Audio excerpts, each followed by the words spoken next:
পূর্ব দিগন্ত online platform থেকে আপনাদের জানাই স্বাগতম। তো আপনারা দেখতে পাচ্ছেন যারা এই যে রাস্তার যানজটে কাজ করে, যারা ট্রাফিক সার্জন আছেন, পুলিশ আছেন, এই যে রমজান মাসে আসলে আপনারা কিভাবে ইফতারি করেন, কিভাবে কি করেন, এই যে সাধারণ মানুষের সেবা পেয়ে যাওয়া ট্রাফিক পুলিশ আসেন, আমরা কথা বলি। আসসালামু আলাইকুম ভাই।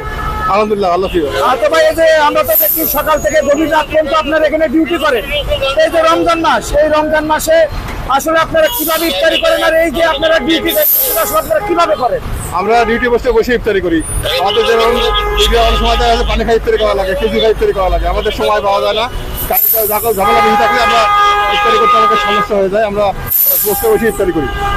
তো এই যে ইফতারের সময় যে আপনারা এত কষ্ট করেন, তো আসলে সাধারণ মানুষ যারা আছে রাস্তা চলাচল করে তাদের প্রতি আপনাদের আহ্বান কি?